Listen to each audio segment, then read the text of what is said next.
He's on it. He's working on it, right? No, hell no. I'm going to yeet flat right into the sun. Straight into the sun. There you go. All right. So, Shopware has sent you wonderful folks to hang out with us for a little bit. And we're all Shopware users, and so we're going to talk about profitability. But first, we got to go around the room and have everybody introduce yourselves. Miss Samantha, we'll start with you. Tell us a little bit about yourself and tell us about the business a little bit. My name is Samantha. I've been a shop owner for a little over a year. Today is actually my 7th anniversary in the business. I started out as a receptionist today, back in 2017. So I woke up this morning, I'm like, today feels different, and then I realized what day it was. Very cool. Very cool. I worked for a group of independent shops for about 6 years before I started my own. And we have one in Atlanta and one in Charleston, South Carolina that we just opened in February. So they've been using Shopware since about 2020. So nice. If I had known you were in Charleston, I could have, like, instead of sending everybody to Robert Griffin, I could have been spreading this out and, like, not overloading his shop. I could have been sending people to you, too. I mean, Well, nothing stops you now. I know. Like, I didn't even know. You'll have to send me some business cards. We get a lot of people from Charleston up here, and so they go back and forth, especially in the summer months. They come up here, and then they come back down there when it starts getting cold here.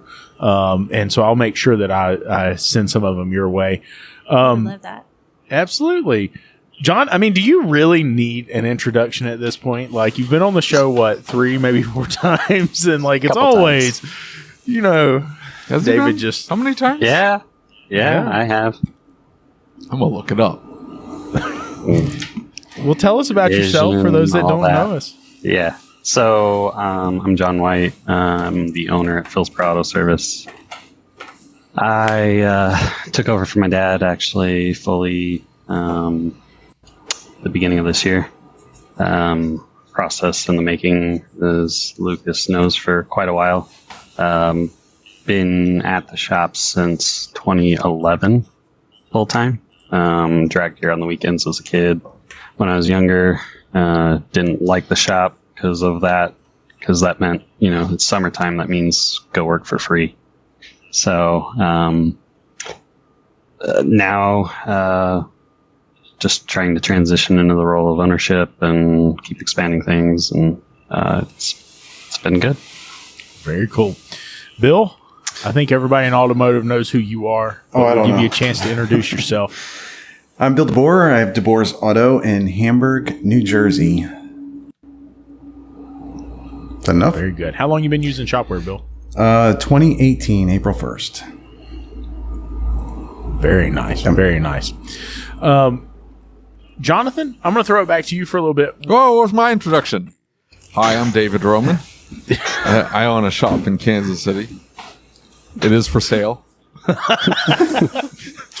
Like, we're even cheaper than Honey Buns now.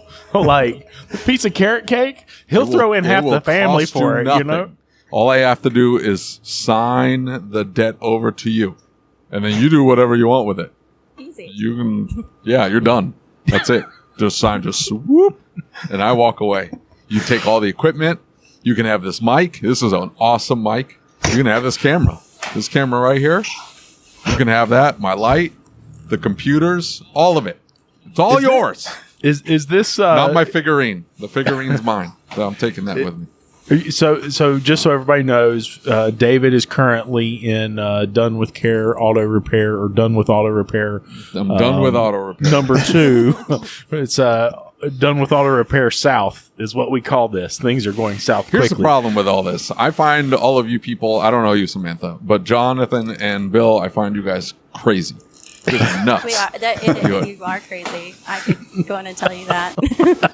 I think they're about nuts. that on a weekly basis. They're like, yeah, I enjoy this, and we're gonna expand. Ugh.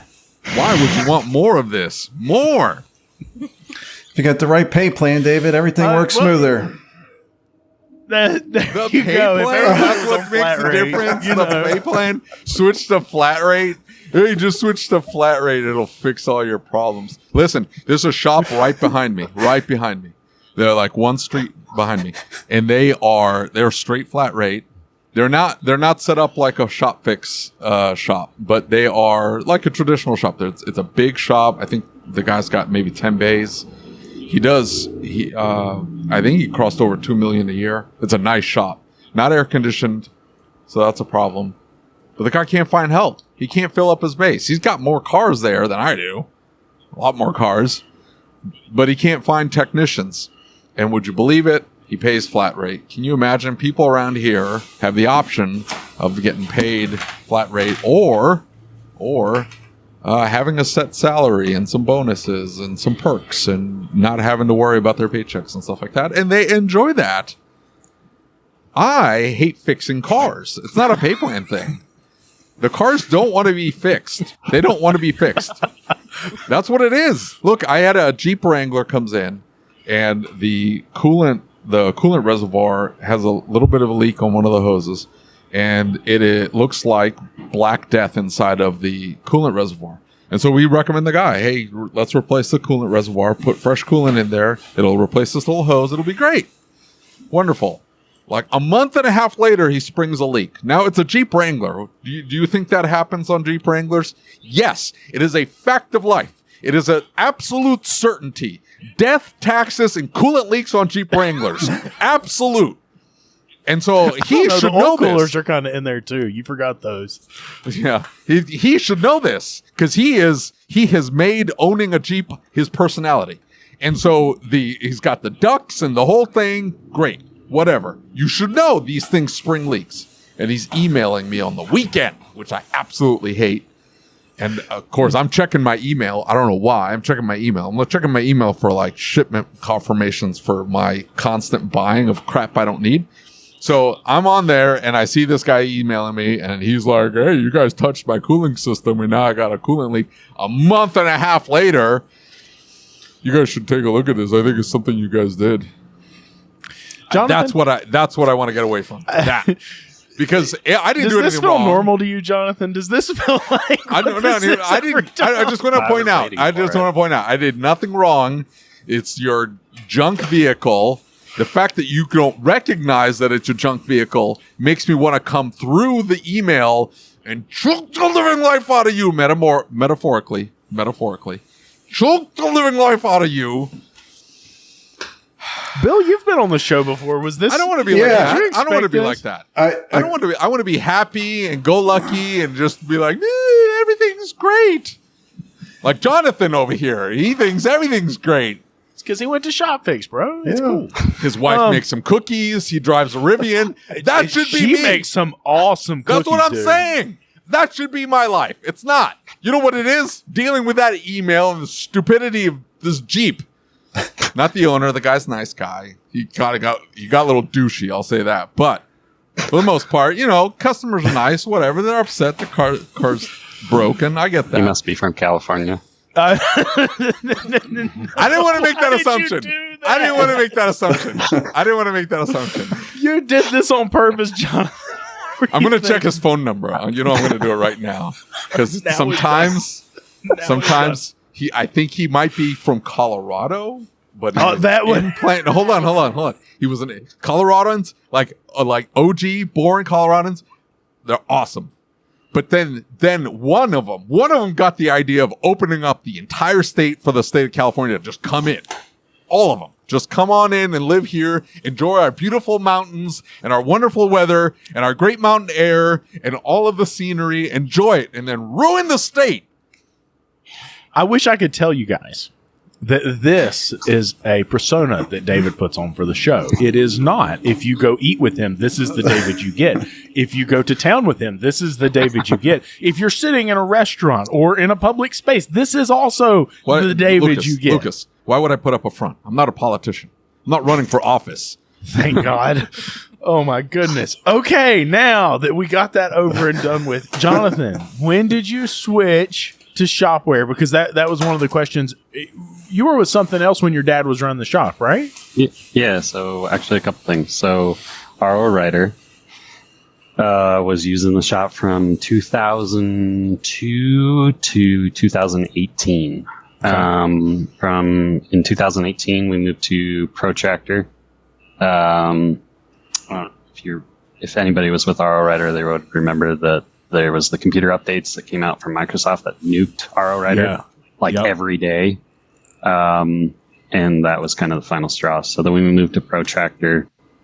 We're with Protractor from 18 to 2021. Okay. And then late 21, we moved to Shopware. And we've been with Shopware since.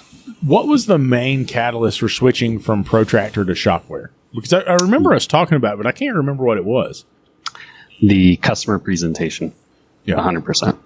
Gotcha. Okay. Yeah. I had looked at Protractor when we first started, and one of the things that I saw, it had like a lot of really cool features from my perspective. If I was going to be a power user of that product, it had some really cool stuff in it, but it seemed extraordinarily complex, right? Like it seemed like it was going to be a little too complex to be able to bring somebody in, onboard them quickly, get them set up and get them moving. I thought it was just too much.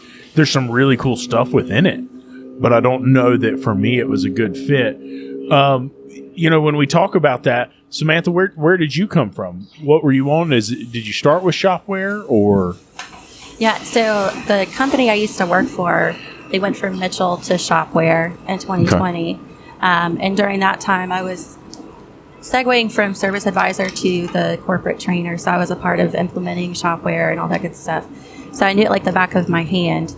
Then they moved to Techmetric, and it was very difficult to navigate through the changes from Shopware to Techmetric. Okay. So when I opened my store in 2023, my first decision was Shopware because I needed to be able to focus on what was easy for me, and I didn't have to use my brain to think about a new shop management software. I could use it for other things that I was unfamiliar with. For sure. That's a really awesome perspective, for sure, because like it takes some of that bandwidth away that's required to do all the other things that the shop requires of us. Yep. And so if we already know the product and the product's working and it's doing what it's supposed to, it takes some of that thought process away. And Bill, how long were you in business before you moved to Shopware in 2018? It was 50 years or something. Yeah, like that at this point? So we've been in business 42 years this year. When I came into the business full time, I started the service department. So one thing, we used to be a body shop turned used car dealer. When I came into it after college, I started up the service department. And then 2016, we sunsetted retailing the cars. So we've been full on service ever since then. And when I came in from college, I started with WinWorks. That's how old I am. That programs. Oh, man, that's rough. They were cutting edge at the time because, the Win and WinWorks is Windows based, man. That's how old I am.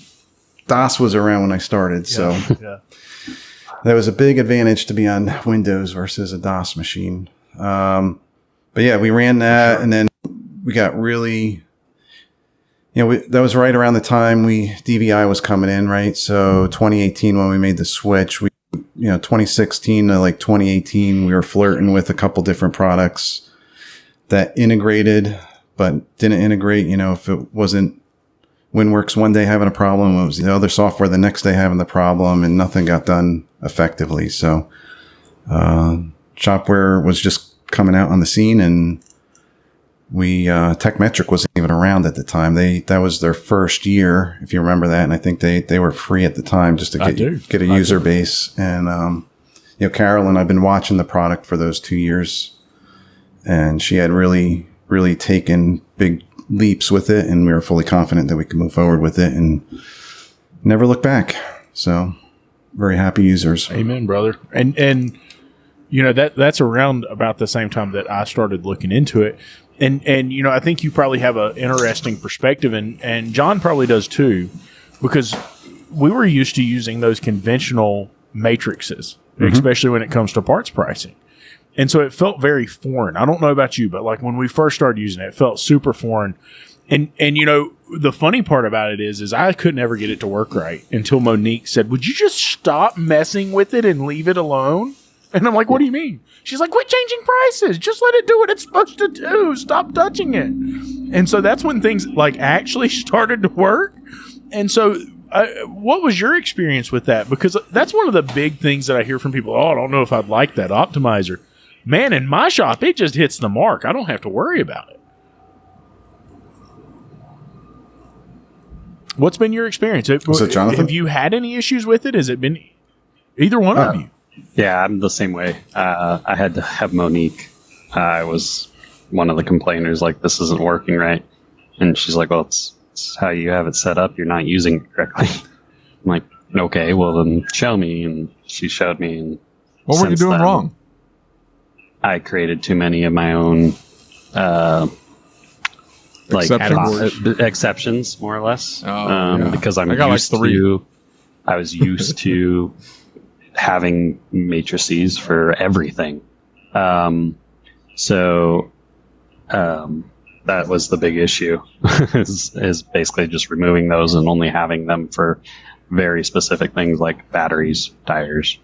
Yeah. That's Batteries, all I have. tires, some And fluids. Yeah. That's all I have. I do have one that's for like dealership parts, but it's only for like if we need to adjust the dealership, so it's like a higher price dealership part, we might just do 30%. But we run mine at very the same. select. It doesn't bother it me depends. at It all. really depends. I don't care. It depends. That's why he's done with auto care. Exactly. It does depend. Exactly It does why depend. he's done with auto care. The problem is you don't go to you don't immediately go to aftermarket if there is no aftermarket alternative to the OE that is reliable enough, or where I'm comfortable putting that part in that customer's vehicle. We go back to OE, and sometimes the OE part is triple the cost of the available aftermarket parts. The alternator is $200 aftermarket. It is $700 OE. I'm not comfortable putting an aftermarket. I can't ship in a Denso or whatever right on that vehicle. So we'll sell the $700 one with a 30% markup, because apples to apples, like I get they're not getting the same thing, but they're looking down the road and saying, hey, this shop down the street or whatever, like I had this alternator put in 5 years ago, and this alternator you're telling me is $1,000. Why did I pay $450, last year or whatever, whatever the excuse that they might make at, and you have to sit there and explain, well, we're using OE. It's like, okay. But sometimes they don't care. They're like, I just want the cheaper part. It's like, that's what you say now, but in a year and a half when that thing blows up, you're going to be mad at me, but you're going to be somewhere in another state, and then I have to it'll be my problem. And then you have to have that weird discussion in there. So, I mean, we look at those as factors in deciding to switch it over to the 30%. But yeah, I would say 70% of the parts that we sell OE are going to be marked up with the regular G. So don't touch the GP optimizer. Yeah, that's the key. We should talk. Yeah, the GP optimizer is boring. It's because just leave it alone. Don't touch with it. Otherwise, you end up like poor Jonathan over here, jacking with it, and it doesn't work. Yeah, it's because you were jacking with it. Anyway, what you should be doing is, let's talk about this labor matrix. This labor matrix is the only thing that has saved me this year. Holy moly, I'm going to make $5 this year. Instead of losing $50,000, I'm going to... That's right, IRS. $50,000 lost last year. Don't come after me. Anyway, I might make $5. It has made a huge difference for me because, I've always been taught that it should at least be 50-50, and it's never been 50-50 here, right? Like, my part sales have always been substantially higher than my labor sales, no matter what I did. And then, raise my labor rate, and it still didn't make a difference, and I couldn't ever get it, the number there. I'm going to tell you, this labor matrix and the labor multiplier, that is where it's at, because now I'm actually where I'm supposed to be. I'm like 1.85 is where I'm running all the time now. What are you set at on yours, David? What did you end up doing with yours? Because I didn't even think you had it set up for you. My labor matrix? Yeah. Oh, I made 40 lines. You kidding me? I went in there and went ham, and it's working awesome because it's right. I had an old labor matrix on a spreadsheet. That's what I did too. Stefan Gabrina. I had that one too. Shared his. This was like 2017, right? Back in the day. Yeah.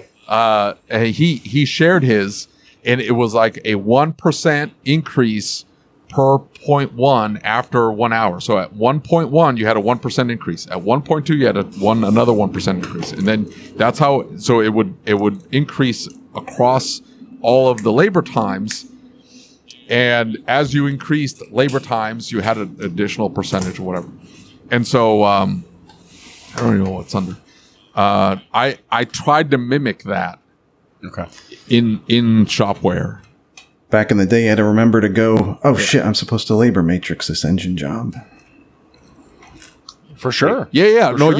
you had to look at every single, because we were running max tracks. And so you would have to, if it was 7.7 hours, you would have to go down to 7 hours and then go to the 7.7 and then see what the actual labor rate is supposed to be. And then you would just go in and change the labor rate to that dollar amount.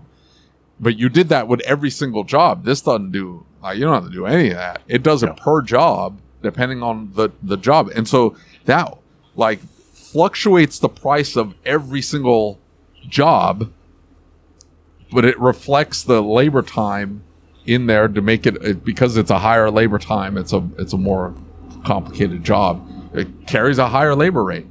And it does it automatic. I don't have to do jack. Yeah, the prices are all over the place there. Well, that was my thing, is I kept forgetting to do it. Samantha, are you using the labor matrix, or how do you have it?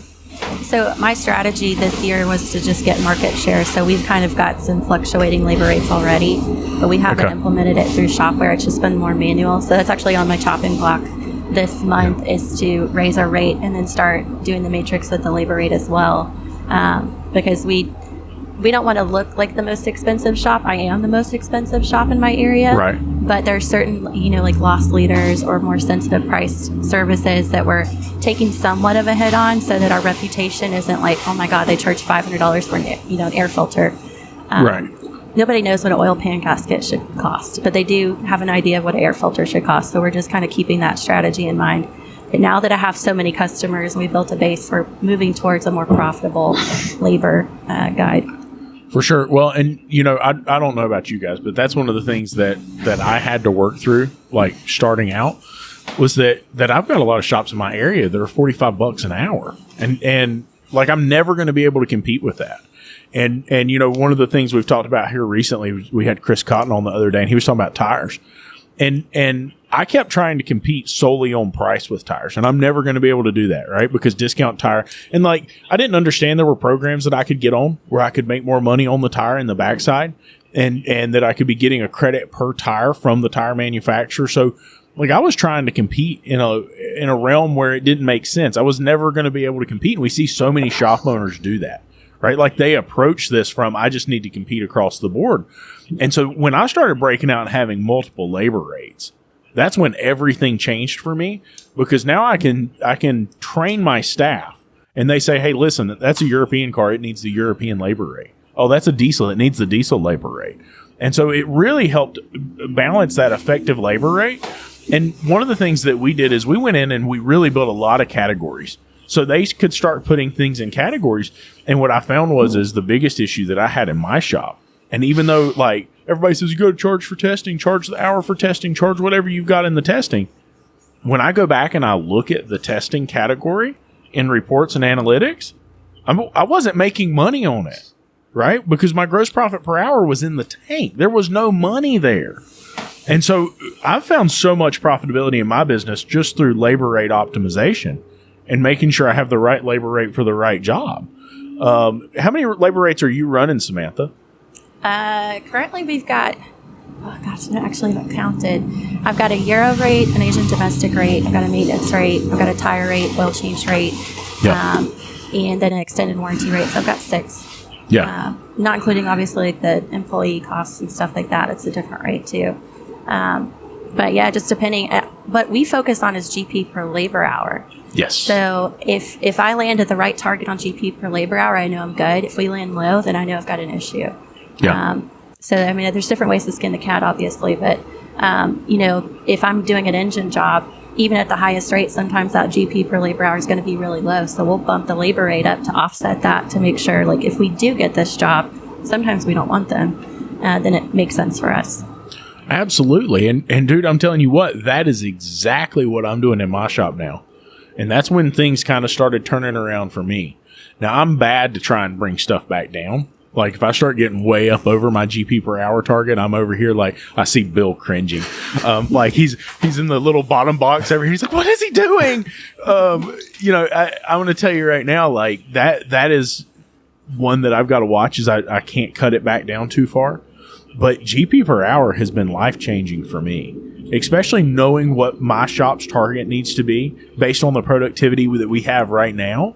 And, you know, analytics really helps with that, because I can take a quick glance and I know where I'm at, and I can see where I'm supposed to be, and I can see if I'm there or not.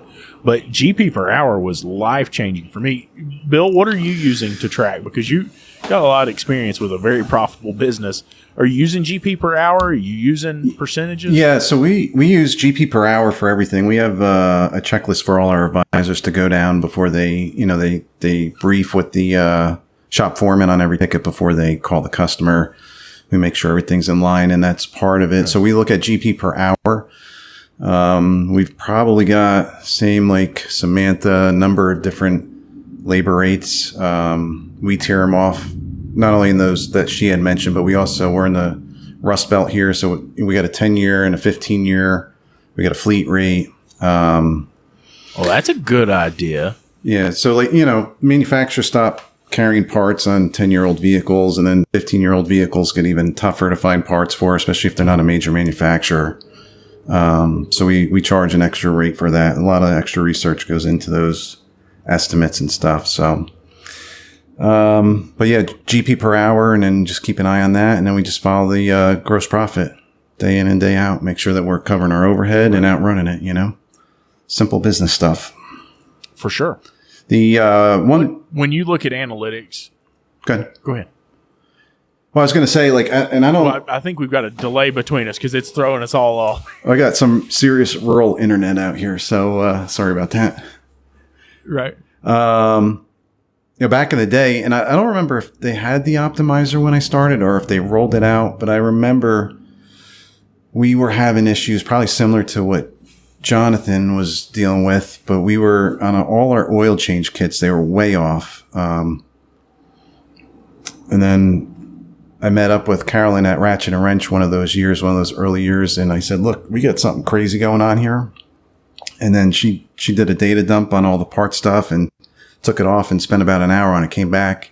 And she's like, yep, all you got to do is take this and charge $5 for every oil filter. And that'll even it out. And I haven't had to touch the parts matrix since. Like, it's just on rails, 60% day in and day out. Like, it's out there rolling. Well, you know, I think one of the things that, and all of us have had experiences where we talk to other shop owners, right? Like, we go to all these conferences and we spend time with other owners. And 90% of the ones that have problems with pricing is because they're making adjustments on the fly. Mm-hmm. And they look at the ticket and it feels expensive to them. It feels like it's too much money. So they get a little gun shy, or they start getting emotional about it, and they jump in and they start changing the ticket. And you know, one of the things that my very first business coach taught me to do is he's like, hey, listen, if you want to give somebody a discount, pull out your wallet and count the dollar bills out and hand them that money and say, here, pay your bill with that. And I said, why would I do that? And he said, because it feels way less comfortable, right? Like, when you shell out a couple $100 that was supposed to be coming into the organization and it came out of your personal wallet, that's a different story all of a sudden, right? Because that was money you were supposed to be paying your bills with. And I think it's easy for us to overlook that. When we're sitting there, it just feels like a number we're adjusting. We don't really connect it to cold, hard cash, right? One of the things I noticed too is, you know, and this is a key metric for me that we look at on a monthly basis once we get the P&L finalized. But and I don't think a lot of shop owners do it. But I mean, you could set up a POS and you might think you're making money. But if you got some digits wrong in there, like, you might think you're making money and it's not showing up on the P&L. We don't connect our QuickBooks to Shopware. We have our bookkeeper do journal entries. But, okay. You know, one of the things that I look at every month is to see what percentage we are within with our QuickBooks gross profit to our Shopware gross profit. And I'm less than 1% every month. For sure. And I think that a lot of times get overlooked. Huge. Like, maybe David should look at that. listen, we don't look at David's P&L. You're assuming I care. That's the problem. You people care too much. I just make sure the building hasn't burned to the ground because I got bills coming in tomorrow, and that's it. I'm like, hey, I got to pay some bills tomorrow. Make sure this place doesn't burn to the ground, and if it does, make sure it wipes everything out, and I can get a good check from the insurance company. Gross profit cures all. He forgot to pay the insurance. Yeah, and look, David, gross profit that's flat great. rate. Yeah, that's great, Bill. Just throw that word out there. Like, that doesn't involve 85 flipping steps. I gotta get the car. They have to come in. I've got to inspect the car. I gotta write up the estimate. I gotta sell them work. Then I gotta find the parts, and then the parts have to go on the car, and then everything's gotta go right. Everything's gotta go right. The repairs got to go smooth. Nothing breaks. The technician doesn't get sick. The car doesn't like fall apart somewhere else while we're touching the front. The back end falls apart. Whatever, right? Then we got to test drive the car, and then they got to pay me. And then the money's got to clear. Then, after all that, GP will fix it. Great, thanks. And that's not it. I can't do that once or twice or 5 times or 10 times. It's hundreds of times over and over and over. And then one screw up. I forgot to do this thing. And then I got to tow this car across the freaking country to deal with this stupid mistake. It wipes out weeks of work. Ugh. Can y'all tell David has had a bad day? he has automotive PTSD. I think so. This is every day. David gets the call every day. Every single day. You people just ignore it. Don't look at me and think I'm crazy like this has happened to me. No. You have like somehow compartmentalized it in your head. You somehow you said, oh, look at that lady screaming at me. Oh, well, I'm going to go home. And just completely forget that all this is like sitting there smoldering back at your shop. When you can return, it's still there. It's still there. And you just everything's great. Everything's peachy. No, it's not. No, it's not. I want it to go away. It needs to go away. You know, I don't, Samantha, here's the situation is I and realize these same people want to go. They're like, I'm going to open a shop. Why? Good. Hey, it's like punishment, I guess. I don't know. That's the here's only the deal. No. It's not. It's not punishment. That's the problem. That's the narrative. The narrative is like, all your dreams will come true. You just need GP. Like Bill over here is lying to these people, and I'm trying to tell them the truth. I am telling them that this is a grind. You have to hate yourself. You have to hate yourself, life, and happiness. You never want to be happy? Yeah, I never want to be happy. Or you want to be completely delusional and think you're happy even though you're not. You have something underneath the skin. You're just ignoring it. It's there. You're just going to ignore it. Is that you? Yes. Then you'll be a great shop owner. What's that? So here's the situation, Samantha. The rest of us are fairly numb to David, right? We're used to this. And this is every episode. I probably should have warned you, or at least told Mo to warn you. It's fine. Okay, I'm glad. I just want to make sure you're not completely blindsided. 1 out of every 10 customers probably like you, David. No offense or anything. It makes the day go faster, so it's fine. Yeah. The crazies? Yeah. It's not the customer. I love the customers. The customers are great. Well, it's the customers bring you cars. the Jeeps. The cars, they can go straight to hell. These flipping You probably cars. don't want to work on Jeeps anymore. I would just say It's all of them. You think it's just a Jeep I was getting ready to say, we've got a list at this point of the cars. Consider tractor trailers. You could just work on that. Oh, hell no. They're too big. Maybe. Too heavy. I don't know. You, Too You much could work. charge more on your labor rate. You could have a bump in your labor rate. You know, I'm going to Better. become a Toyota Echo and Toyota Corolla only shop. That's what I'm going to be. That's Okay. you Those might have missed the customers are episode kinda where he's hard going to to start a mac sell and to. cheese truck too, right? Yeah. He's going to start a mac and cheese truck, and you need maybe to that's start what's so you can best start for it. the It's not that automotive they're hard to industry. sell to, is that there's nothing breaking on those cars. Right. So there's no GP. You'll be in the same boat, just a little less stress. That's okay. Yes, I will take the stress. I will take the until the bills reduced. come in. Then I can't help you. He doesn't pay those. It's okay. Yeah, I don't pay fine. the bills. They just go fine. past due. It's fine.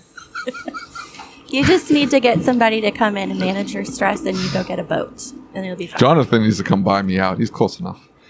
There you go. No. You gotta go. I'd have to go across the desert. Hey, Is it really? No, it's not that far, is it? It's like 12 hours, maybe? 10, yeah. The problem is, it's just, man, after you leave my shop, it's just a whole lot of nothing for 10 hours. Yeah. Like, it's just, that's a terrible drive. It's the desert of the U.S. It's going across Kansas, going across Nebraska, Oklahoma. South Dakota is beautiful. Go drive South Dakota. There's nothing for miles and miles and miles. It's gorgeous. It's gorgeous. It is gorgeous. It's just 10 hours of nothing. Yeah. It's 10 hours of nothing. Nothing. It is beautiful the whole time. That's why David likes it. That's what he's looking for. Yeah. I've got pictures. I'm like, just little cabin right over there. I'm good. can I get a pulse on something? Next to my cows. What? I was just curious how all you guys are ordering the parts once you get the approval from the customers. You go in, hit direct order. You guys hitting e-com or hitting find parts? Like, what do you do? Direct order. Direct order? Never direct order. Never direct order. No, never. No. Never. I was always a direct I order tell guy. Lucas doesn't actually work in his shop. No, I hit direct order, and then I tell my parts guy, "Hey, I hit direct order," and then he cleans up the mess, and so it's great. Yeah. He deals with it, right? So it's not my problem. How are you guys doing My it? parts guy yelled at me this morning because I messed it up. So What'd you We mess did up, e-com. Samantha? I did. I don't know what I did. I clicked order something, and then I don't know. But he fixed it. I think. I hope. If you get off the recording and the car's not fixed, then you know. We do e-com, but we found lately maybe there's some glitching going on. I don't know. So we're considering going back to direct order just so we can be a little bit more finite on when we can get parts coming in. I don't know. I haven't really 100% made a decision there, but we have had E-com some is issues. definitive. Like, there's no glitch Yeah. there. You know And that you've Yeah. transferred into the checkout and you hit the order, even if it's like 7 different vendors. It's lately been doing drunk stuff. It's probably me. I'm not drunk, but I don't No, know. they- Computers are not friends. It'll dump everything into Shopware. What gets screwed up is that you put X part on the ticket and Y got ordered because Yes. X wasn't available, or you got X from a different vendor and it didn't pick it up that it's the same part. And so it'll then dump that part into some other job. And you got 7 jobs on the ticket, so you got to find that part and clean up the mess. That's the only glitch. Yeah, that's what we're dealing with. So I send it to my parts manager and I say, "Here's your baby. Go have fun with that." And then As long as you pay attention to it, it's not something I've had a lot of issues with. Just clicking direct just order. said you don't Bill, do what are anything. you doing? Yeah, I was always a direct order guy, but we're having, not that I'm in it that much anymore, but when we, when you go to receive the parts in, I noticed that the customer's name isn't there, and there's, I guess PartsTech is assigning its own PO, and it's not using the Shopware PO when you hit that direct order. So we're running into a little bit of friction there. So I'm just trying to figure out a workaround. So I didn't know. Yeah. So typically, what Scott that works for me does is he actually goes in and he makes sure that we're getting everything we need and it's the right part, because that's what he does. He's the parts guy. And so whereas as an advisor, what I'm going to do is I'm going to click direct order because I've got to roll, right? I need to be moving on to the next thing. I don't have time to go over each part and each line and spend that time with it. And so he goes in and he actually says, okay, this is the right part for the vehicle. Here's the PO I want to use. He actually still does quite a bit of phone order. It drives me nuts because I feel like it's wasting time. But he does a phone order and he calls and he says, hey, here's my PO. What's my ETA? And then he makes a note. He's got a notebook where he puts in there, hey, this part, the ETA is this. It'll be on this day at this time. And that's actually pretty helpful because what it does for our service advisor is now he knows. So we tell him, hey, listen, if this is going to be here on the 7th, tell him it's going to be here on the 8th and we'll get started by the 9th, right? Yep. And then that way we're kind of making sure that we're under-promising and over-delivering. Jonathan, what are you doing? E-com. 2 reasons. I can price shop. So I know you dealt with that working in the parts department where people would, it's just, if I can say, let's just do something common, a Felper gasket set. I can buy it from my main vendor that I normally buy for $60, or I can buy it from this other one for $45. I just need an extra $15 on that ticket. Same part. So that's one of the main reasons we do that. Obviously, when we're too busy, sometimes that goes out the window. But do you have a dedicated parts guy? Yeah, you're looking at. So the owner just plays parts guy, and he's like, I got nothing else to do, so I'm gonna call 15 different vendors and try. Do you order it all from one vendor and then call and or send a note or something like that and say, hey, I need you to price match this to $45, this to $15, this to $11. As an ex parts guy, I was hell bent on keeping inventory in my store. So these idiots would be like, "Hey, you only need 300,000 of inventory in your store," and I would argue with them. I need 500,600,000 min for just a normal store, not a hub or a satellite. I just need I need that much. And so I would argue them with saying, I want them to call me with everything, and I'll just go down the list and price match. I don't care what the price is. It ain't on me. If somebody's selling for 45 profitably, I should be able to sell it for 45 as well.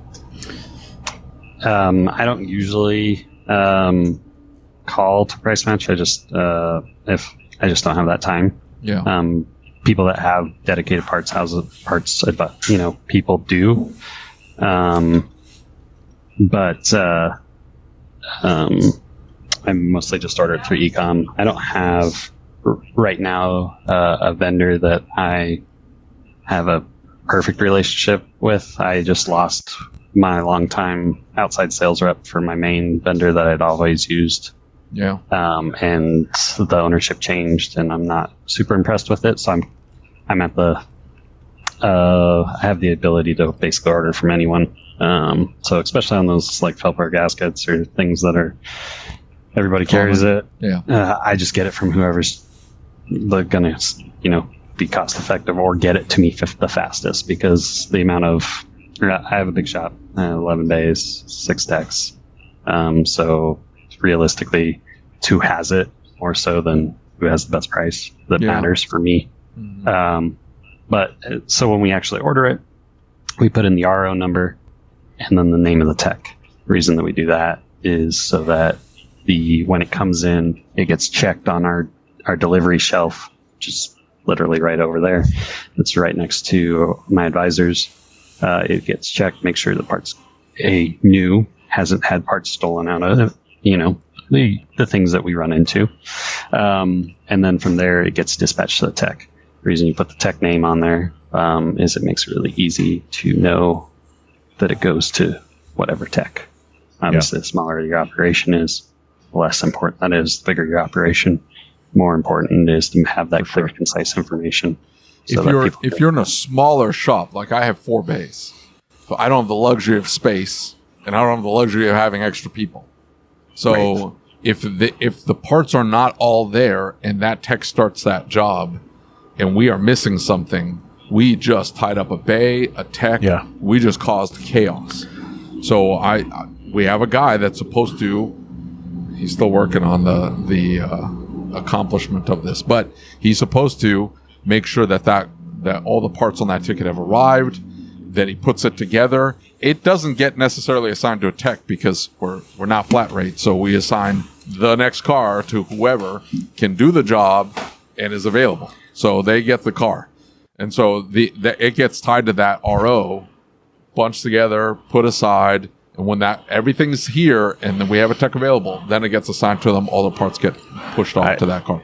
I'm going to tell you something, though, is that you can say small shop, big shop. Man, Jonathan will tell you, you can clog up 10 bays or 11 bays just like it's anybody's business, right? Yeah. We won't tear down unless we know our parts are all there, just because every bay needs to be on it 100%. And I have 8. Absolutely. 9 now, actually. So, yeah. And that comes also down to the tech verifying what is needed for the repair. Yeah. Especially on, Euros. The worst part where they have that one little O-ring. The O-ring. I was just about to say that. Like at the end of the pay period, I'm always like, check your O-rings, because it's always an O-ring or a gasket or some stupid thing that ties up a 20-hour job. So we always harp on that a lot. Yeah, for sure. No, it bites all of us. And the other thing that bites me is especially PartsLink 24, baby. Well, you got me on that. Even with PartsLink, even with RepairLink, we're running into situations where you might use a part number and it crosses over to something different, or that part comes in and they go to put it on. I mean, just the other day, they started putting a wheel hub assembly in, and it looks identical. Everything is the exact same except for one measurement on it, and that is the hub-centric part of the hub is a different size, and the wheel won't go over. And we went back through the process to figure out how we could have caught it. And I don't know that we could have caught it. And I don't know that the tech just looking at the wheel hub would have been able to see that and say, but guess what? We didn't figure it out until it was installed. And that's the stuff that eats me up. That's the stuff that we continually find ourselves in a spot where we're getting stuck. And you know, I don't know if you guys use it, but we're really, really precise about clocking in and out. And even if they're pulling off for lunch or they're going to take a 10-minute break, I'm always on to them about, hey, pause or stop, because we're using the graph in Shopware that tells us where the time's at, right? And so I realize a lot of times I'm getting cars that are sitting here for way too long, and I can, you know, it really hurts your feelings if you go and look at the speed of service data, because like you watch the profit needle drop and the time go up, and you're like, oh, that hurts. I always tell my guys, it's like Sonic the Hedgehog when he hits something, all the coins fly out. Like, if yes, you stop. That's exactly what it is. And I see it every time. Yeah. Well, and so you watch that speed of service and you watch the time graph. Where I run into trouble and where everything starts falling apart, and I can tell you before it's even happened when the shop's going to unravel, is when I'm watching that time graph and the administration time, which is where like estimating and calling the client and all that stuff is, when that starts to creep up and I see that time get wider and wider, that's when I know I've got a problem. Yeah. Right. And I don't know if it's an advisor efficiency. There's been a couple different things that have caused it. But when that time graph starts to jump up and we start getting a big gap in there for that particular thing, it's not parts, it's not any of the other stuff. When that one starts getting big, and what I found is that all of a sudden you'll get a ton of approvals that come through all at once. And now you're trying to work those approvals through. You're trying to keep everybody happy. You're trying to juggle all the cars that you have in the shop. And so that's one of the ways that I've learned to utilize Shopware is to watch that data. I don't even know that a lot of people realize it's there, but if you'll watch that data and can kind of pinpoint where the issues are within that, man, you can move so many more cars through the shop by just improving that efficiency. Are you using any analytics out of it, Bill? What are you using primarily? So our guys refuse to do the clock in and clock out. That really, it's tough for us to track that without them doing it. But trying to think what the major analytics are. I mean, the biggest thing for us is getting the right parts on the car, which is their responsibility. And going back to what Jonathan was talking about with the shopping for them, I just found that's why I brought it up. If you use the find part button, it'll actually bring up e-com, but it'll just bring up like whatever parts you're looking for. And then you can shop across the vendors for those parts versus bringing it up and going part by part. That's a cool idea. Yeah. So if you look at PartsTech, you can just toggle down through them. And then the other nice thing too is that Shopware, just with that newest release, like you can see what is in stock right away, right? It's right at the line item. So you don't have to hit the parts button anymore. Yeah. It's right in the work order. That's slick. That's really slick. The one thing that we are starting to track is what we're finding is that our bottleneck is from the time the customer drops the keys to the time that we're presenting an estimate to them. Like to me, it feels way long, and we're trying to get some metrics around that. And I don't think that you can get that from the clocking in and clocking out that you're talking about. So we actually yes, you can. You can. Yeah. I promise. You That's promise? how I got mine. Okay. That's how I found it. Yeah. We're tracking out a separate spreadsheet between right them now. clocking in and out. Yeah. Well, so if you'll go in and it's in the speed of service data within Shopware, it's already in analytics. And so you can see the key is you got to make sure you're transferring it back and forth. Yeah, we're transferring it. Like you know how, when you transfer it says, hey, it's been waiting this long for this person. Right? Mm-hmm. When they accept that job, it starts clocking off on them and whatever phase. So I have different phases for each job. So what's the status of the job? And so it allows me to track and see where we're at and how long we're hanging at any given stage. Right? And all that data is there. And so the graph that it shows you, it's pretty cool because it's like it's like a line graph, right? And it comes across the screen. Well, each phase has a different color. So when I start, that's what I was saying, when I start seeing that administration phase getting wider and wider, that's when I know I'm running into trouble. I'm with you. That's where my main issues in the shop are. Because if I'm following the 300% rule, they're answering the telephones, they're doing all the other things that a service advisor has to do. I'm finding that we're getting calls out at 3 o'clock and 4 o'clock in the afternoon. Yeah, that's the problem. Yeah. No, exactly. Yeah. And so we're trying to tighten up on that. See, the thing. I could only imagine doing it the other way, right? Paper? God, I could not. Well, correct me if I'm wrong, though. It's still hung up in admin. That the metric I'm looking for is the key drop to the presentation, right? But like it could still grow in admin if it's sitting on the parts guy waiting for it to order. Like I don't really care at that point. Yeah. Right. Yeah, I could see that. So, well, but technically we're after a behavior. So if you train your staff to call quickly and then they see that direct correlation and close rate increase, it's like Pavlov's law. They're going to say, if I call my customer fast, they buy more things. So I should continue to do that.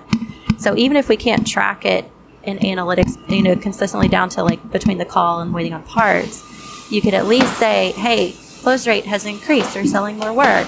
Because you're calling faster, and they'll keep doing it. We just keep piling cars on them, though. A good idea. We just hired a third service advisor, so maybe we're starting to get a leg up on it again. One thing that we do is, and we're not like 100% on this because again, I've only been in the area for a year. We still want to, if somebody calls me at 3 p.m., I'm still going to offer to take the car in if we can. But we try to get most of our drop-offs and our waiters and our oil changes in the morning, so that way my advisors know in the beginning of the day they're on selling and getting information, getting diag done, and then after lunch, then they're on updates and making sure that parts are coming in on time. And if there is going to be any kind of derailment on that expectation of completion or what have you, that we can call the customer as early as possible. Yeah. So that helps too. Yeah, we that's where we get hung up is that by the time we do the evaluation, and what helps for us is we're sending the evaluations earlier in the morning, right? And in the evaluations, we're explaining, hey, here's where we are on the reason the vehicle's here. We're giving them an explanation. We're sharing with them where we're at and what's going on. So it helps calm some of those fears. But in the same respect, if you get out to where you're calling them at 3 or 4 in the afternoon, if nothing else, it means that car has to go on the next day. And so now we already have cars scheduled the next day, and that constant balancing act is really tough. And that's where I run into problems. I've learned that I have to make sure that my guys are putting approved work on the schedule down the road so we don't end up overscheduled when we get a job that's 16, 18, 19 hours. Because we'll do maintenance services where we have 20 and 25-hour tickets. And everybody says, oh, you shouldn't be doing big jobs. I'm talking about timing belts and valve cover gaskets and wheel bearings and tires. And they do all of these things to the car. We consume all of this time into this process. And the worst feeling in the world for me as a shop owner, and it's not anything to do with the money, is when they show up to pick the car up and they're like, hey, I'm just going to come get it. It's taking too long, right? Like, I hate that feeling. And I know there's times that happens in my shop because I'm getting so far behind. And so optimizing that process, getting the estimate quicker, working through the estimate. Now, Bill, are you doing the 300% rule? Absolutely. Like to the T, or? Yeah, we're 100% on that. 100%. We're 300% on that. Yeah, absolutely. I know where you're going with that. Well, so like that's one of the things I've been talking to Mike Allen about is because, and we even did a video with Cecil where Cecil talks about it because Mike was saying, hey, we're still making them aware of everything that's yellow, but we're only estimating red so we can get them through fast. We did the same thing. And he said that definitely, yeah. Did it help? Well, let's see. So we have our list. The things that we're not estimating are like if it's an air filter, it's getting in yellow. Like those are quick, easy things to add on. But if we're into struts with sway bar links and like quoting big jobs like that, we're not doing that in yellow, only in red. Okay, I got you. What about you, Jonathan? What are you? Are you still estimating everything? Mm-hmm. Yep. Yellow, green, red, yellow, red. all 9 yards. Yep. Right. Yeah, maintenance all goes in green. If we do use Carfax and look at that pretty heavily. We also have like a new customer questionnaire, like a doctor's office, where they want to know your medical history. Do the same thing with cars. so that if they know they've done this service, then we're estimating correctly. But yeah, we do the same thing. Let me ask you this, are you finding yourself kind of running behind schedule here with these as well? Or because like, I think Bill's kind of running into the same issue I am, is it's hard to get some of these cars out in a timely fashion. Are you finding a backlog at the advisor desk, or? Yes and no. I think that's one of the things that's touched on in the next episode, but saving canned jobs for vehicles makes estimating a lot quicker, especially when you have common issues like condensers on a GMC Yukon, oil cooler lines, oil pan, transmission lines, all the drivetrain fluids for every vehicle that you end up doing. You start saving those as canned jobs. I just use past services, though. Yeah, past services. I just go into past services, and then the reason I like that is because I'll take 18 off. Let's say it's a 2018 Chevrolet pickup. I'll just take 18 off, or I'll take pickup off.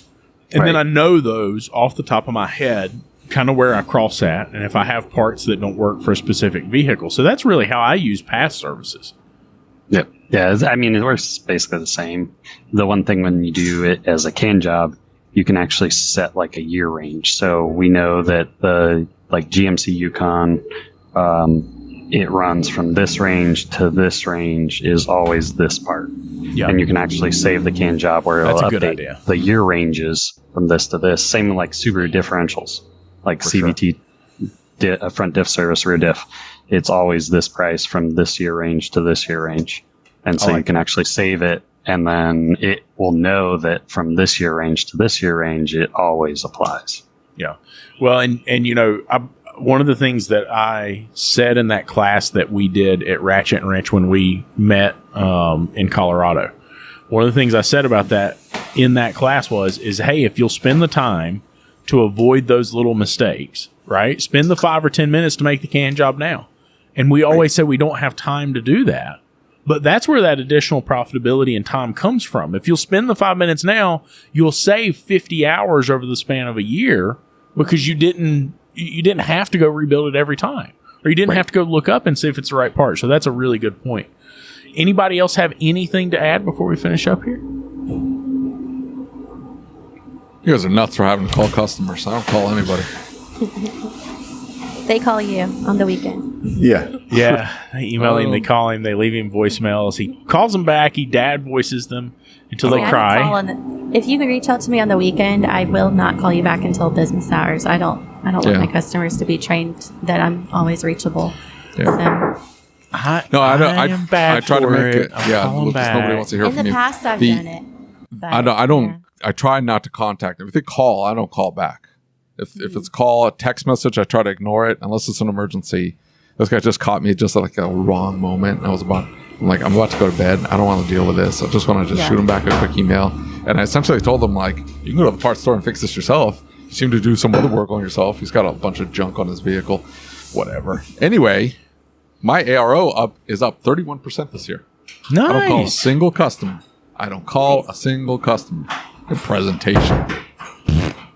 Forget that noise. Guys, thank you for being here. We appreciate it. Great. Thank you, guys. You're welcome. Thank you for having us.